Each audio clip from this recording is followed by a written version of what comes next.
Ambassador, Sanjay Sudhir, and also the Consul General and the team at the embassy for their great effort and the role they play in enhancing this relation between our two countries.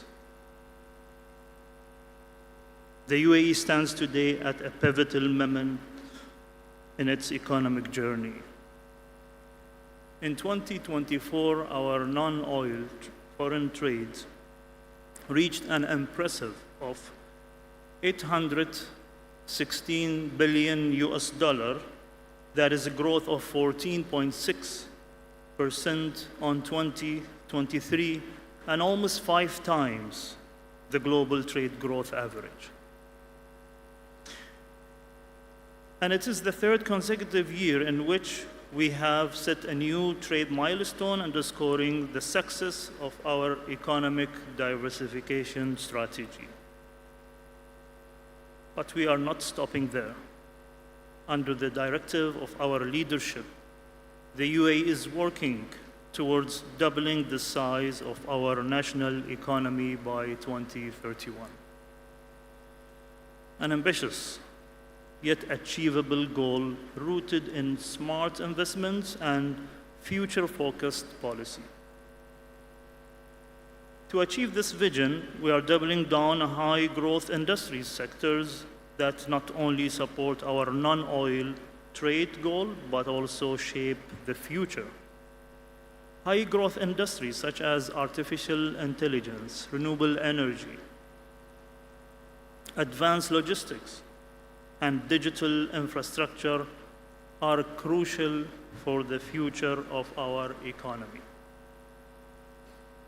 Following a forward-looking vision, we have already been investing extensively in these industries.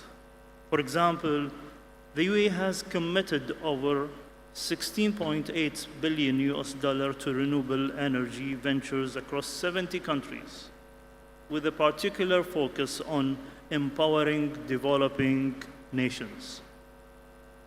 These investments are more than financial. They are part of our larger effort to build an inclusive, innovation-driven economy that supports sustainable development and future-proof our economy. However, no economic ambition can be realized without the right infrastructure to support it. That's why the UAE continues to heavily invest in logistics and supply chain resilience. We are focused not only on physical corridors, but also on digital supply chains that connect markets faster, more efficiently than ever before. A perfect example is Dubai.com, a B2B marketplace powered by DP World that offers end-to-end supply chain solutions. The initiative aims to unlock e-commerce markets around the world, such as Africa predicted $75 billion e-commerce market.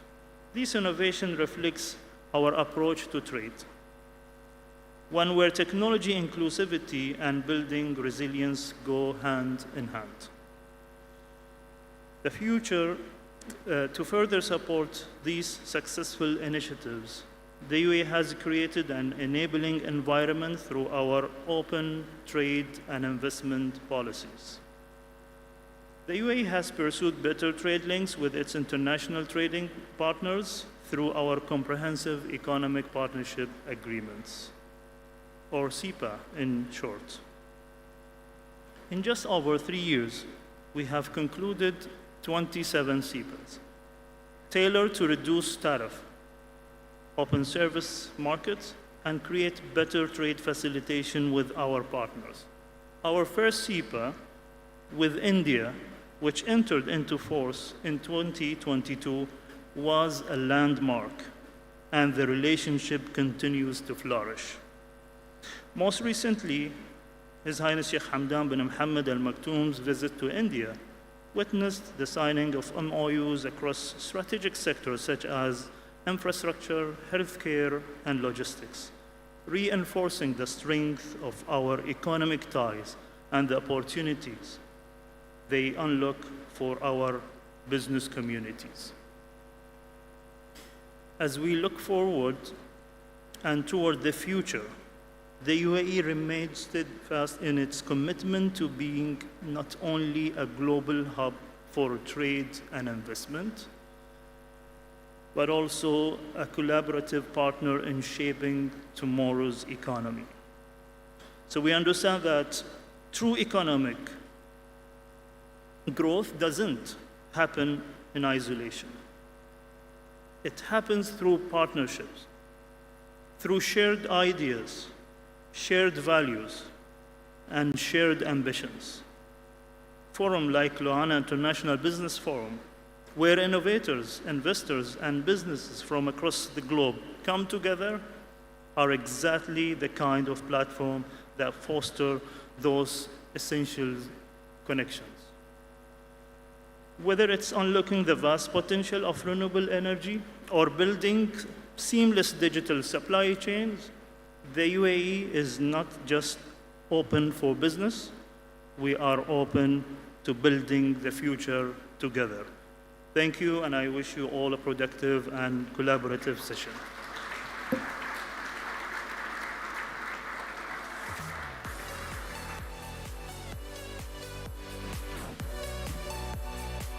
Thank you, His Excellency. Please requesting you to come up on the stage, requesting Mr. Satish Vitlani and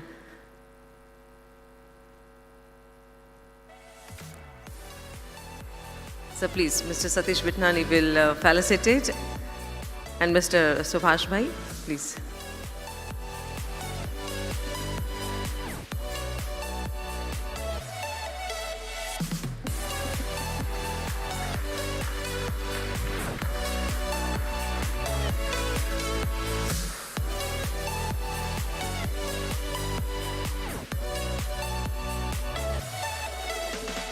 Thank you. Thank you so much.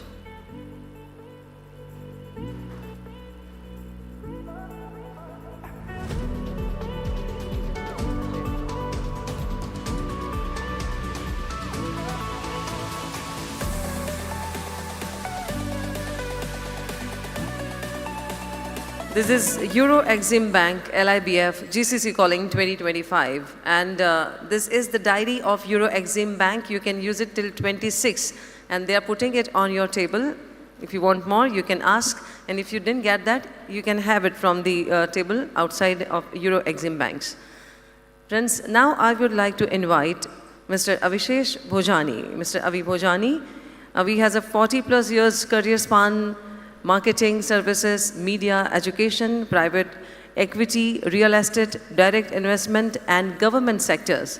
At the helm of the BPG Group since 1991, Avi consolidates the group interest across advertising, public relation, design, activation, media, asset management, and digital vertical in the Middle East and North Africa region. Avi has also assisted in the conceptualization and execution of a number of strategic Dubai initiatives like Dubai Quality Award, Dubai Shopping Festival, etc., and has served the government of Dubai while assisting with the development of knowledge economy hubs in Dubai. Everybody, please put your hands together and let's invite Mr. Avi Bhojani, Group CEO of BPG Group.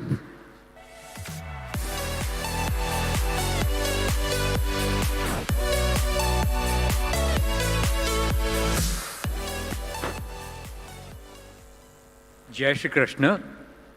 Good morning, and I'm delighted as a fellow Lohana to address all of you, distinguished Lohanas from 35 different countries visiting Dubai.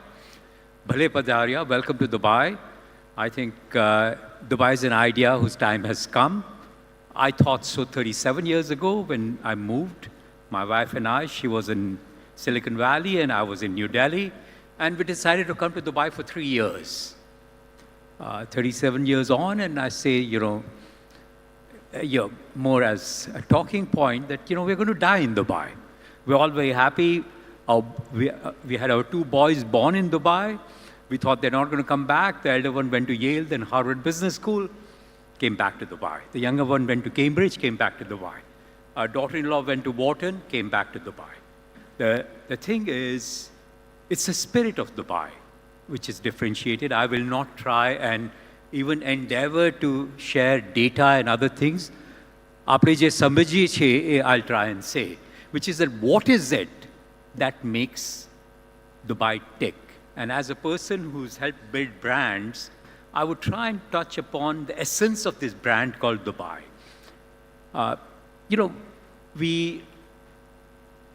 All of us have a different perspective, a slightly different perspective to Dubai.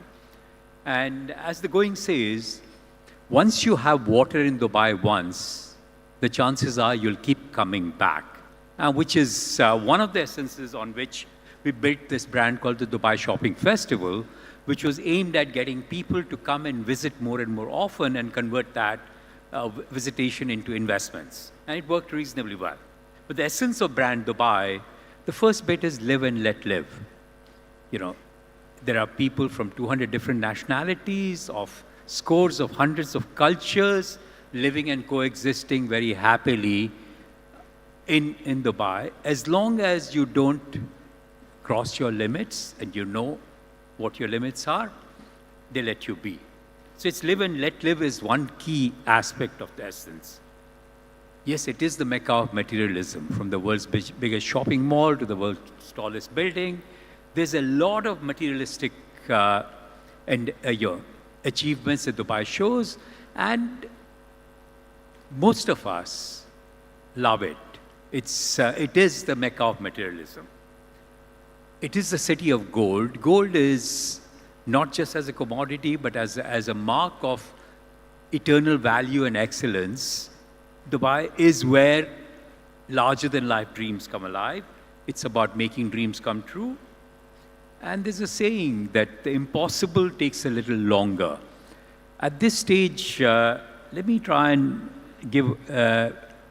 suggest a word or a description to His Highness Sheikh Mohammed bin Rashid Al Maktoum, the ruler of Dubai and the Prime Minister of UAE. Perhaps the best description of his is, he's a man who's possibly seen tomorrow, which is why the value, the currency of time is incredible in Dubai. Everything that you want to do, you want to do it a little faster, a little ahead of others. I remember I promised His Highness 2 years when he asked me to join in the knowledge economy. I survived 16 months. I couldn't keep pace with the expectations. But there are 2 very interesting things, and that signify the spirit of Dubai. The first is, every time you'd go with a project, there's only 2 questions: how much money and how much time. So you say, Your Highness, here's a project that's going to cost you $100 million and it's going to take you 2 years. His instinctive answer would be, if I gave you 200, can you do it in a year?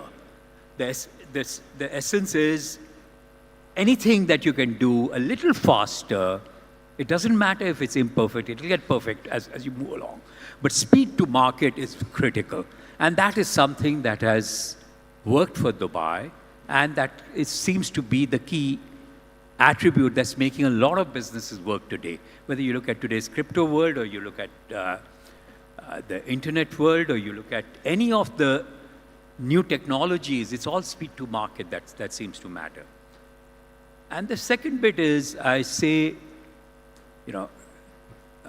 this is not spiritually correct, it's not politically correct, but I still say that Dubai is the closest, I believe, to Ram Rajya. Kar bhala so ho bhala. There is the spirit of accepting.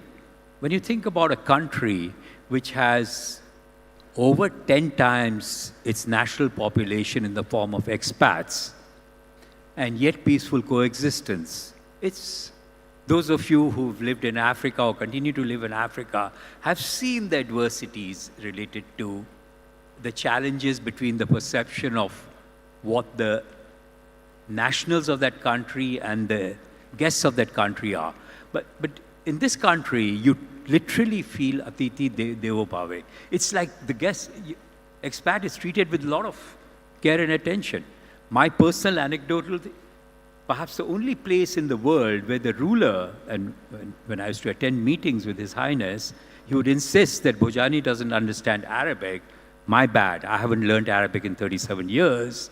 It's completely my, bad. But His Highness would speak in English, and everybody else would hate me for that. And in no other country does it happen. You go to Japan, you go to Italy, you go to any country, Latin America, the rulers of that country speak in their language. And it's expected that the guests understand or have interpreters to do that. Out here, they go really out of the way. They go really out of the way. What are the opportunities here today?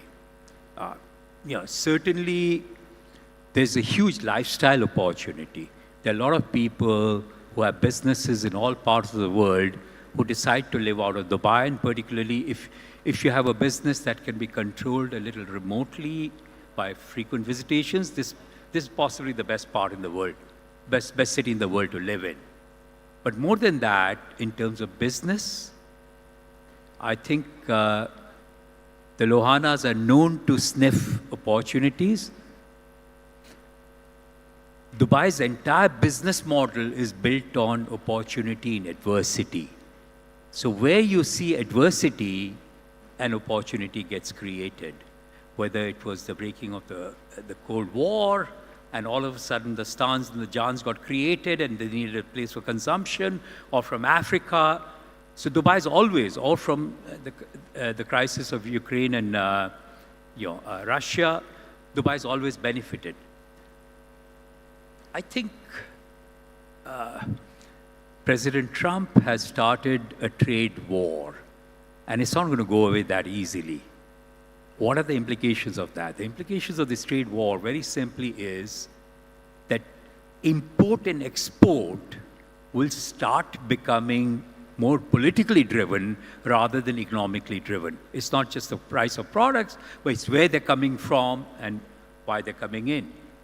And therefore, indigenous assembly or indigenous manufacturing for goods and services will be at a premium. So no more would China be the manufacturing hub of the world. The manufacturing hubs of the world will get distributed. The GCC has amongst the highest per capita income. So those of us who want to look at opportunities, I'd say think of production, assembly of goods and services that are needed in this region. And you can't go wrong.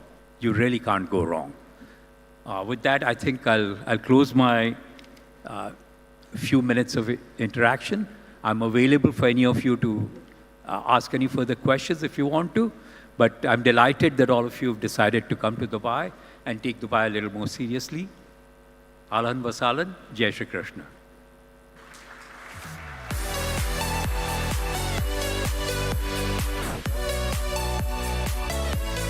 Thank you, sir. Requesting Shri Lord Dolo Popat, Mr. Ashok Kotecha and Shri Subhash Thakrar to please come on the stage and felicitate our distinguished speaker.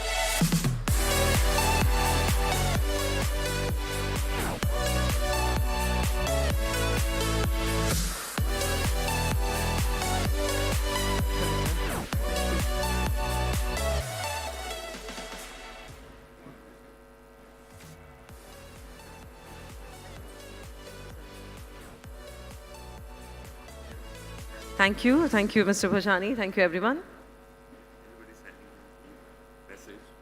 You would simplify, you would just explain all the help required over here. Okay.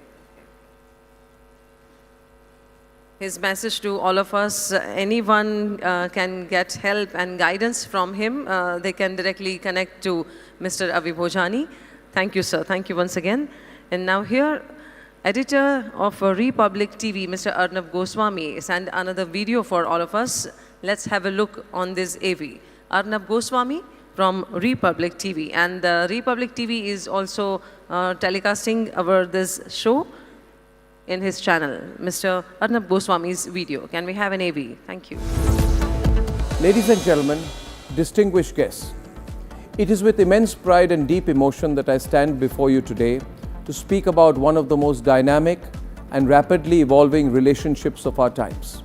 And that is the partnership between the Republic of India and the United Arab Emirates. It's a great relationship, ladies and gentlemen. Ladies and gentlemen, some relationships are built on geography, others on economy, but the bond between India and the UAE is built on vision, it is built on trust, and it is built on the timeless strength of shared values. This is therefore more than just a bilateral relationship. It is a story of shared vision between India and the UAE, of mutual respect between India and the UAE, and of cultural depth and a strategic alignment. This is a relationship, a partnership that honors the past, energizes the present, and is poised to shape the future of our region and of our world. Let me begin with what is perhaps the most defining element of our ties, which is the comprehensive strategic partnership. In 2017, India and the UAE elevated their relationship to a comprehensive strategic partnership. Therefore, our relationship is not momentary, it is not transactional, it is a strategic partnership. And this was not just a change in terminology. This was not merely semantics, it was a transformational moment. It reflected a shared commitment to taking our collaboration beyond trade and diplomacy to build a robust framework of cooperation across defense, security, energy, innovation, and people-to-people ties. This strategic partnership between India and the UAE has since grown with remarkable speed.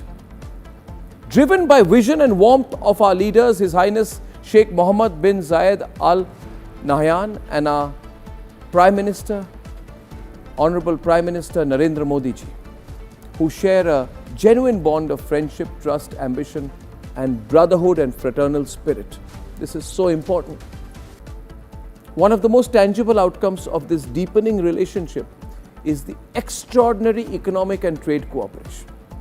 India is currently UAE's second largest trading partner, and UAE stands as India's third largest. In 2022, we signed the landmark Comprehensive Economic Partnership Agreement, or CEPA, which was a bold step to redefine our economic relationship. And that relationship aims to take our bilateral trade relationship to over $100 billion in the coming years. And already we are seeing great results in increased volumes, investment flows, and business collaboration. And all of us here in India are so appreciative of it. We are so proud of what we are achieving together as partner countries with a strategic relationship. But more importantly, CPA is not just about numbers, it is about opportunities. It opens doors for small and medium businesses. It strengthens supply chains, it engages the lives of millions by creating jobs and fostering innovation. Speaking of investment, the UAE's role in India's development story is both significant and strategic as well. Major sovereign wealth funds like the Abu Dhabi Investment Authority are all heavily invested in India's infrastructure, logistics, and green energy sectors. And these investments are not only a vote of confidence in India's growth story, they are a reflection of our shared belief in building a sustainable and inclusive future. Ladies and gentlemen, we here at the Republic Media Network are one of the largest news networks in the largest democracy, ladies and gentlemen, of the world, in the world's most populous nation. And we follow and track the India-UAE relationship very closely, and we are so proud of it. And we cover its details. And we know the significance of this strategic partnership because it goes from smart cities to clean energy, from ports to data centers. Look at the diversity of our partnership. India and UAE are today growth architects of a modern, forward-looking economy. And we are the hope of the world. Energy has long been the bedrock of our cooperation, and today we're expanding that into new frontiers. The United Arab Emirates has been such a reliable partner in ensuring India's energy security, but our partnership is no longer just about oil and gas. It includes renewable energy, hydrogen, and climate action. And together, through platforms like the International Solar Alliance, we are shaping the global agenda on clean energy and sustainability. Our collaboration in energy reflects, in my view, not just pragmatism but purpose. It speaks to our commitment to our future generations, to a planet that is greener and cleaner. But no story about India-UAE ties is complete without acknowledging the real soul of this relationship, which is our people. Over 3.5 million Indians, 35 lakh Indians call the United Arab Emirates their home. They work there, and they are not just workers or residents, they are contributors, creators, and community builders. And they have built bridges of trust through their dedication. They embody the values of hard work, respect, resilience, perseverance, and tenacity of both our great cultures and civilizations. They are doctors, engineers, artists, teachers, entrepreneurs, but above all, they are ambassadors of our friendship. The Indian diaspora in the UAE is the largest anywhere in the world. Let me repeat. The Indian diaspora in the UAE is the largest anywhere in the world. And it is a living bridge between our two nations, one that brings warmth to our diplomacy and depth to our engagement. Our defense and security cooperation is another great emerging pillar of strength in this relationship. And we have so much to gain by working together in that area. In a region marked by strategic challenges, we need to work together at a geostrategic level, at a global level. We must remain connected. We must work together in our mutual benefit. We must remain together through any conflicts and any differences that emerge among other countries, because we are together partners for peace and stability. And the world knows that now. From a firm stand on counterterrorism to maritime security, which is very important.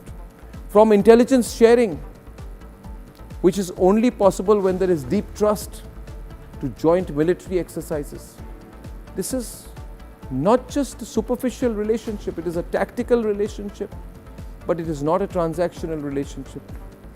Our cooperation today at a geostrategic, defense strategic level is deep, effective, and growing. And together we are safeguarding not just our own interests, but we are contributing to a secure and rules-based international order. And as the world embraces the digital age, India and the UAE are at the forefront of a new wave of innovation and technological collaboration, from fintech to AI, blockchain to e-governance. Our startups, our tech companies, our research institutions are working together to shape our digital economies of the future. We are not just adopting technology, we are co-creating it. A shining example of this deepening collaboration is the establishment of an offshore campus of the Indian Institute of Technology, Delhi in Abu Dhabi in 2023, which is an ambitious step that not just fosters academic excellence, but also strengthens the foundation of knowledge exchange between our two great nations. The recent agreements on digital infrastructure, cybersecurity, and startup cooperation are laying the foundation for a knowledge-based economy that will benefit both our societies. Let us also remember the depth of our cultural and civilizational ties. Centuries ago, long before official diplomatic missions or trade pacts, the people of India and the Arabian Peninsula have shared bonds of commerce, language, art, spirituality, trade, and human values. These bonds have endured through time and endured through time, and today they continue to flourish. The construction of the first Hindu temple in Abu Dhabi is more than just an architectural milestone. We are so proud of it.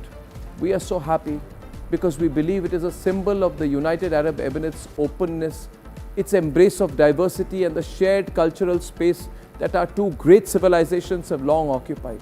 In every festival celebrated, every language spoken, in every song sung, we see the beauty of this cultural fusion.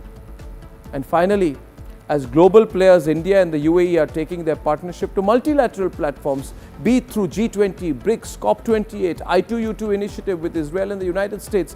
Our countries are working together to tackle immediate global challenges: climate change, food security, health resilience, and sustainable development. Another landmark initiative that reflects the growing strategic convergence between India and the UAE is the very, very important India, Middle East, Europe Economic Corridor, IMEC. That was announced during the G20 summit in 2023 in New Delhi. The IMEC is the most visionary project aimed at enhancing connectivity, building prosperity through rail shipping routes between India, Gulf and Europe. And the United Arab Emirates plays a super pivotal role in this initiative, not just as a transit hub, but as a strategic partner in reimagining global trade routes. IMEC is more than just infrastructure. It is a corridor of trust, collaboration and shared prosperity, and it places our partnership at the heart of the global supply chain network. This shows that our relationship is not confined to the bilateral level. Our relationship is shaping the very architecture of international cooperation. In conclusion, I truly believe that this is a partnership like no other.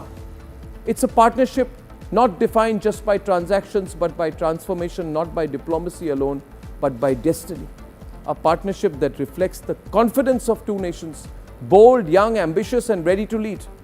And India and the UAE are writing a new chapter in global cooperation, a chapter filled with promise, passion, and purpose. Let us continue to nurture this bond. Let us deepen it with trust, with innovation, and with heart. And let us walk forward together as partners, as allies, and as friends towards a future that we will build together, hand in hand. Ladies and gentlemen, I look forward to welcoming all of you and sometimes getting a chance to meet you here at the Republic Media Network headquarters in Delhi. But till then, thank you for allowing me to express my thoughts to you, and I wish you a great event. Thank you, Mr. Arnab Goswami. Now, explore high growth opportunities in emerging regions like Africa East, focusing on technology, infrastructure, and renewable energy. This is a specific investment strategies and success stellar. This dynamic market of high growth sector. So here, for that, I would like to call upon a distinguished speaker and a dynamic leaders of their field. So first of all, proudly announce and proudly invite Director of LIBF, a prominent Lohana tax advisor.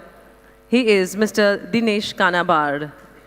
Dinesh Kanabar, he is Axis Tech Practice Leader of the Year 2020 awardee है और आज हमारे बीच एक ऐसे लोहाना है, आज हमें उन पे बहुत गौरव है।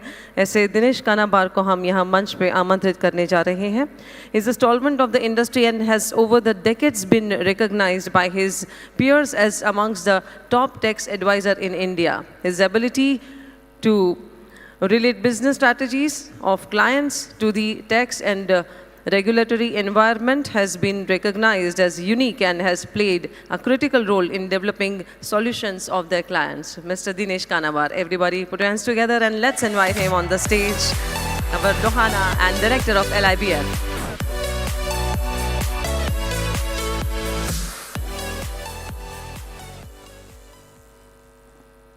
A very, very good morning, ladies and gentlemen.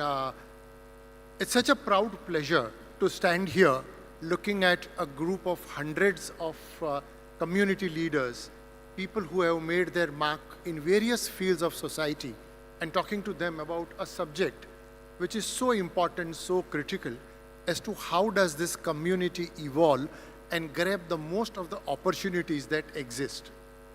And I was just wondering when Satish Bhai asked me to speak on this subject, that there were three things he asked me to focus on.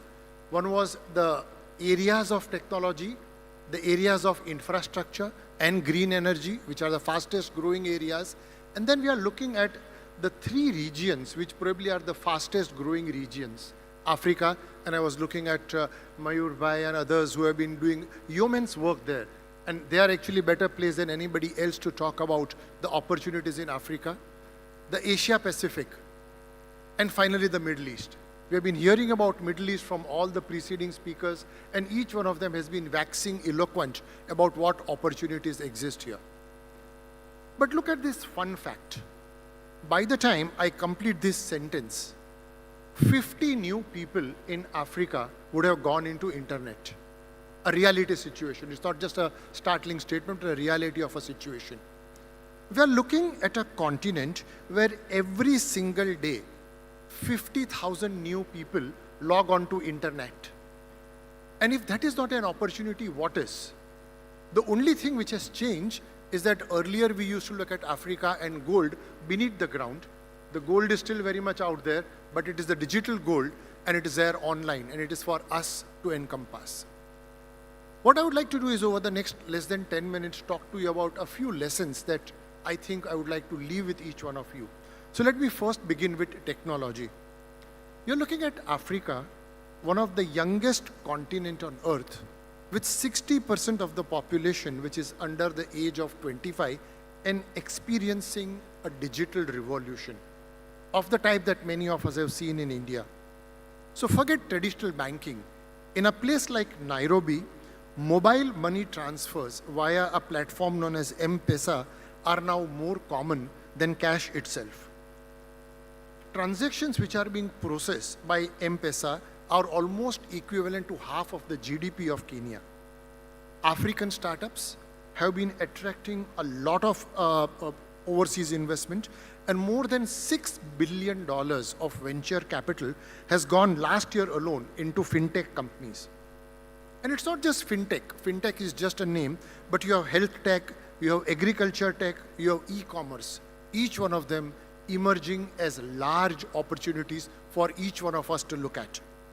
Look at Rwanda, for example, which again is emerging as East Africa's tech hub, supporting a support ecosystem for startup, and South Africa's thriving e-commerce, which has global investors buzzing. First takeaway, when looking at Africa, look beyond safaris, think fintech, think agri-tech, and think e-commerce. Let's pivot to Asia-Pacific region. India, we all know, is at the hub of technology. It's growing and exploding. If you look at South Asia's digital economy, it has skyrocketed from $50 billion in 2015 to more than $200 billion today. If you are looking at a place like India, the number of digital transactions which India did last year was equivalent of the whole world put together. Now that's saying something. We are all aware of UPI, we are all aware of RuPay, how each one of these technologies has really taken the world by a storm, and how now each country is looking at India to help develop that technology indigenously. But just imagine that one country is doing digital transactions equivalent to the whole world put together. And we are all aware of this issue that you can today walk into the streets of Bombay or Bangalore and pay a chaiwala on the street, a hawker on the street digitally, maybe far easier and fast better than you can do that transaction in a barista of Starbucks in New York. Amazing. And then we have Hasmukh Bhai who's going to speak to us later on about Gift City. Thinking beyond to go back and say that you are investing in India, and until now you looked at Mauritius, you looked at Cyprus to make investments. Why do we need that? Why can't we think of a financial hub in India which is both inbound and outbound, and creating a gift city, something which is really, really amazing, a city for the future. And I'm sure when we hear Hasmukh Bhai, we'll be delighted about it. You know, we talk about India, but again, technology in the entire Asia is something to think about. Indonesia, as they jocularly say, has more unicorns today, startups valued at more than $1 billion, than the actual unicorn sightings in Scotland. We have just ensured that when, and that is the lesson number 2, massive scalability is achievable when a digital readiness meets youthful ambition. That's something which we need to think about. Everything that was looked at impossible yesterday, everything that was looked upon in a small scale yesterday, today is easily achievable because A, we have the ambition, and B, there is technology. And there is no more ambition anywhere in the world than under this roof where Lohanas are thriving. And speaking of ambition, let's talk about infrastructure. We talk about Middle East, and you heard everybody, and I don't need to repeat what they said. But if you just look at our gracious host, they are talking about investing $2 trillion in infrastructure by 2030. That's like almost creating 4,000 times a Burj Khalifa all over the place. Africa and its Neom city are legendary. Sure, there are times when things get scaled back. Sure, there are implementation issues. But that's an opportunity of a lifetime. And each one of us need to look at Saudi Arabia. We have a session on it later on. But it's an amazing place where lots is happening and we need to look at it. And look at South Africa, forget beyond infrastructure.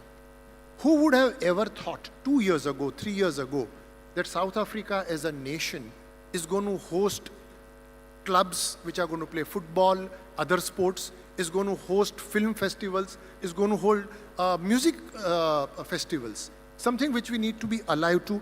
And we need to just start thinking that when we are looking at investing in infrastructure, think beyond just the concrete. Think of reshaping entire societies and opening societies which were previously untapped. And finally, let's look at solar energy. We speak about renewable energy, and one thing which stands out, India, of course, is a great example about how we don't now talk of putting up projects of 2 gigawatts, 3 gigawatts. We speak about 30 gigawatts at a single location. And digressing just for a moment, I sit on the board of a company known as Adani Green Energy. And Adani Green Energy is implementing a 30 gigawatt project, solar project in Khawda, in Kutch. And I had an occasion to visit that project. And I can tell you it's desert. Miles and miles of desert. When you go around, there is no habitation. Forgetting human habitation, there is no habitation at all. All that you see on the way is salt pans. And right in the middle of that salt pan, almost touching the border with 5 kilometers away from Pakistan, you see a 30 gigawatt project of solar energy.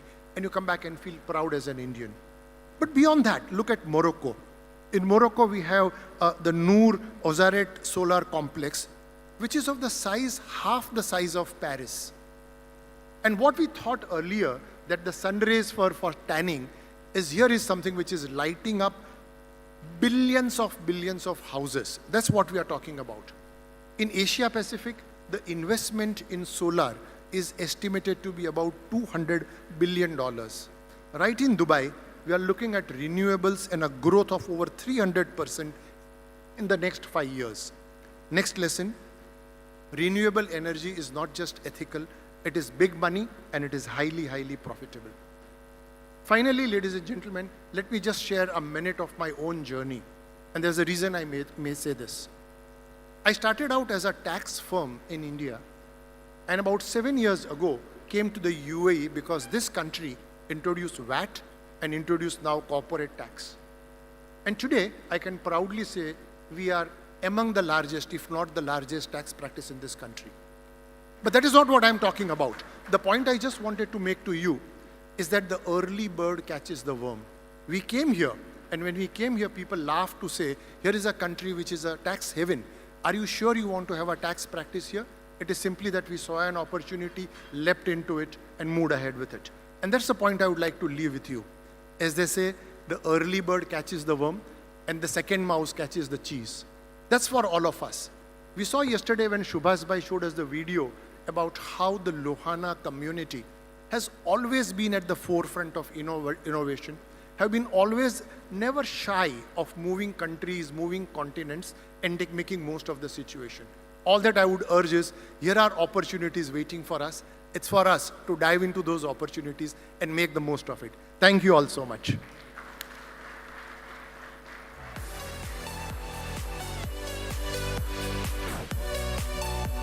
Thank you so much, sir. Requesting Mr. Chetan Chugh and Mr. Sanjay Bhai Thakrar to please come on the stage and felicitate our distinguished speaker.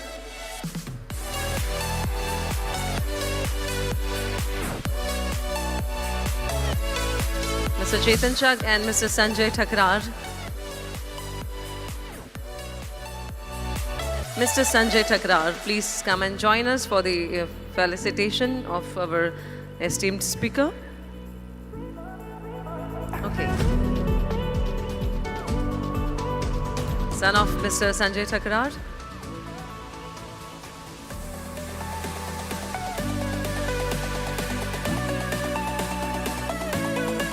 Wonderful. Thank you, Mr. Dinesh Kanabar. Thank you.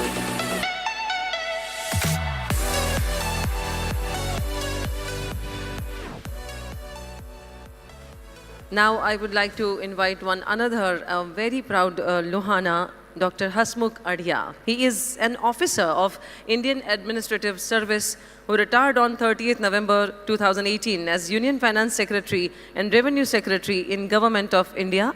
At present, he is Principal Advisor to the Chief Minister of Gujarat since January 2023. He is Chairman of Gujarat Administrative Reforms Commission. Dr. Adhia is also known non-executive chairman of 3 state-owned companies. These companies are GIFT, Gujarat International Finance Tech City Limited, Gujarat Alkalis and Chemical Limited, GSCL, and Gujarat Mineral Development Corporation, GMDC. Dr. Adhia is associated with number of educational institutes. He is Chancellor of Central University of Gujarat and member of Board of Governors of Indian Institute of Management, Bangalore. Everybody put your hands together and let's invite him. He is not well, then even he is here with us, Dr. Hasmukh Adhia. Please, sir.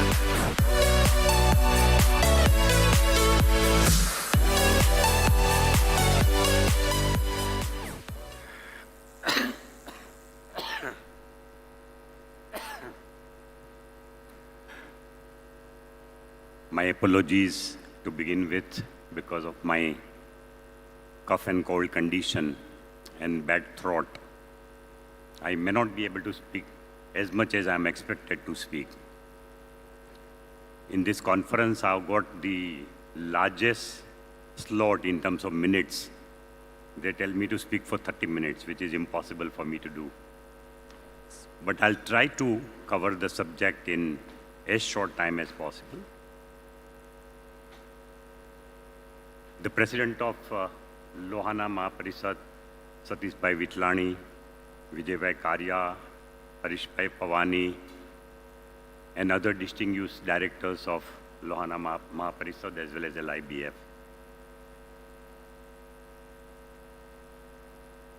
હું લોહાણા કોમ્યુનિટીમાંથી આવું છું. રાજકોટ મારું વતન હતું, પરંતુ સમાવ એવું બન્યું છે કે કોમ્યુનિટીના કોઈ પણ કાર્યક્રમ સાથે જોડાવાનો અવસર બહુ ઓછો મળેલો છે. આખા જીવન દરમિયાન આ બીજો એવો પ્રસંગ છે, second such event when I am attending a Mahaparisad event or a Lohana community event. The first one that I attended was way back in 1981 when I got selected for the Indian Administrative Service.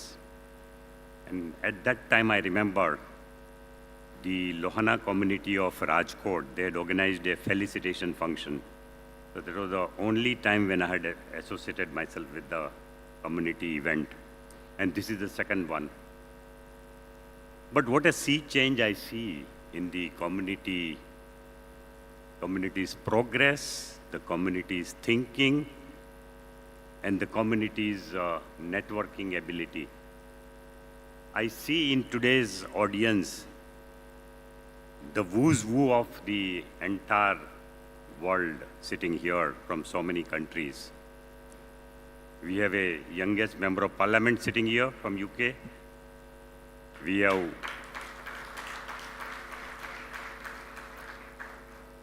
people from so many fields, so many businesses, who are the stalwarts of business, and that's what we are known for. Our community is known for businesses.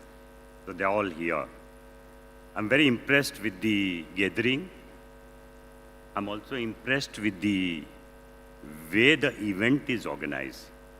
Very professional and in time. Absolutely perfectly organized. And that's a very pleasant surprise for me. I had never known that Lohana community could organize such events.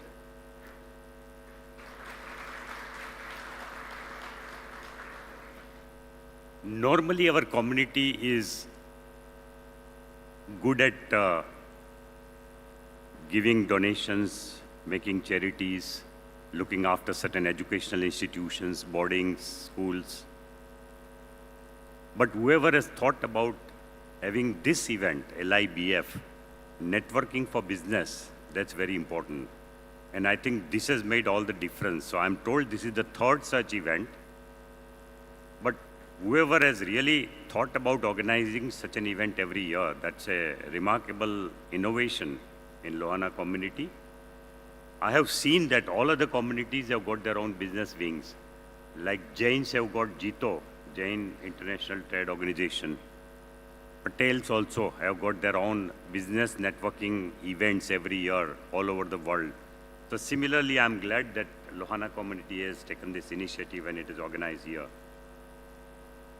I normally do not go for any function, but it somehow so happened that I happened to meet Harish Bhai in Mumbai for a program. And Harish Bhai is the one who brought me here. He says, why don't you please come for this event in Dubai? And I'm not regretting this decision because I really find myself so proud to see the progress that our community has made in the world. Friends, having said this, I'm going to talk about three things. The first thing is the world economic scenario.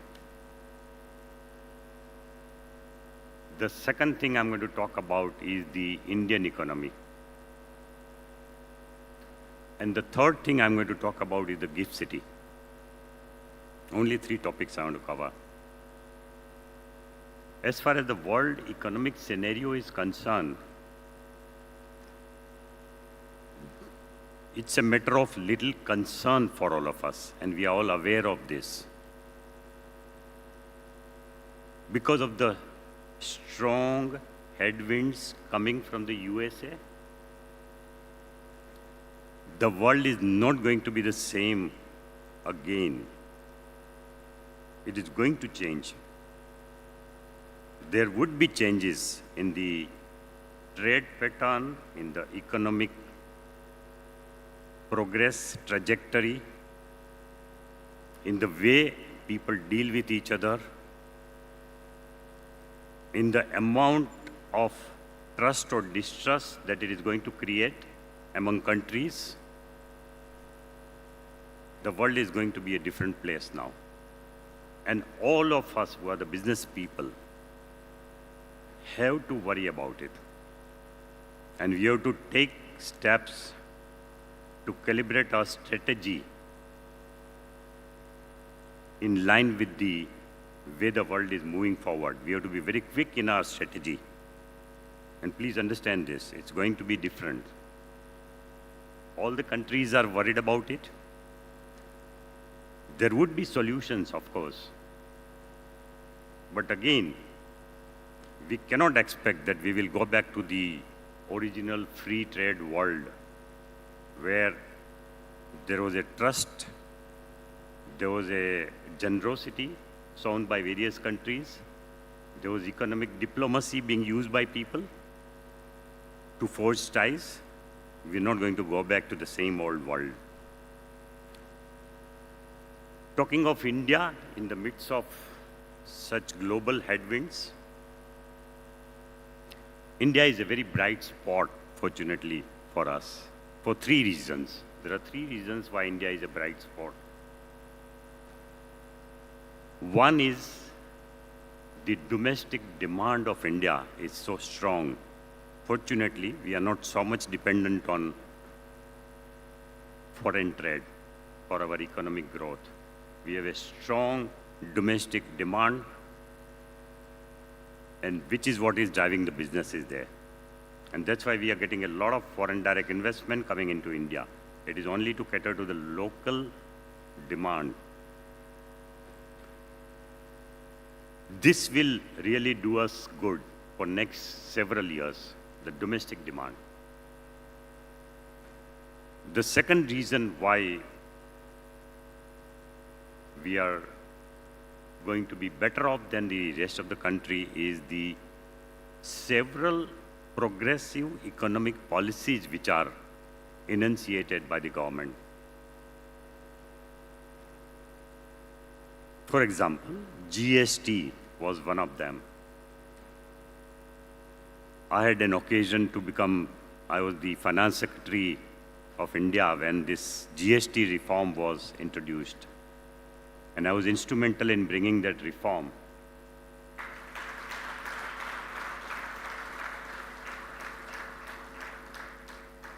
In the midst of so many political people, political pundits, estimating that GST may mean losing of power to the existing incumbent government, I could see the political will of Mr. Modi, who told us that nothing doing. Even if I lose the power, I want to bring GST. So that kind of a political will is shown in so many other policy measures also. And that's why one after the other, you've seen consistently a set of progressive policies coming to our country. That is the second major factor. And the third major factor is the political stability of India. A vibrant democracy and led by a very sensible leader at present. We are so proud to have such a leader who has got right kind of wavelength with people, with the leaders of the other countries also. So these are the three strong factors which are likely to make sure that our GDP growth rate, India's GDP growth rate, does not fall below 6.5%. We are very sure about it.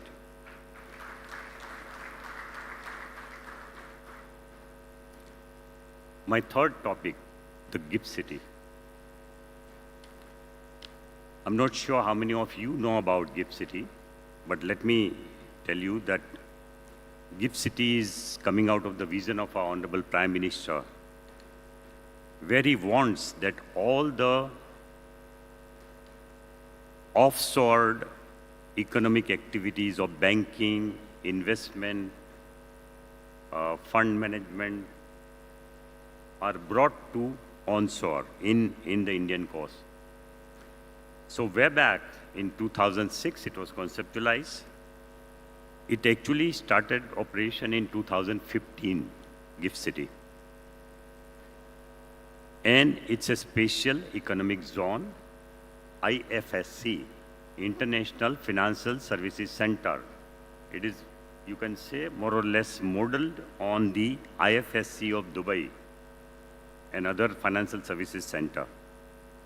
So it's an exclusive zone in which all kind of financial and technological services are allowed with no income tax for 10 years, no GST, no stamp duty, and no other tax.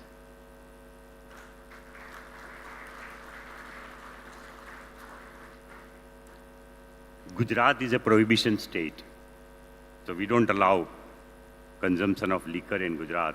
But for GIFT City, the people who are working in GIFT City or people who have got their units in GIFT City, there is an exception made by Gujarat recently. And so now in GIFT City, liquor is permitted. So you can have bars and restaurants in which liquor is served in GIFT City. GIFT City is in 1,000 acres. It is in between Ahmedabad and Gandhinagar. It's about equidistance from Ahmedabad and Gandhinagar. And at present, we have got about 600 units who are operating in GIFT City. There are a lot of fund managers who have shifted from Singapore and Dubai to GIFT City. And there are all Indian and international banks, about 31 of them are operating in GIFT City. And we have got bond listings of about 62 billion US dollar in GIFT City. As you know, earlier, the only Nifty trade which used to happen outside of India was in Singapore, SGX Nifty. And with proper negotiation with SGX, the Singapore Stock Exchange, we could bring that SGX Nifty to GIFT City. So now, a derivative of Nifty in foreign currency is being traded as Gift Nifty in Gift City. And that particular Gift Nifty is being traded for 22 hours in a day. The exchange is open for 22 hours, except for 2 hours in the night. Between 1 and 3, that exchange is open. So you can predict the movement of shares in the next day by seeing what is the trend of Gift Nifty that day. So that kind of a thing. We also have a very vibrant bullion exchange now in Gift City, which is also gathering more and more steam thanks to all the gold people like Harish Bhai. They are also using that facility of bullion exchange in India. So on the whole, we have created a center in which there is no need for anybody to list their company. Even the listing, direct listing of new companies, the private equity, the startups or the innovators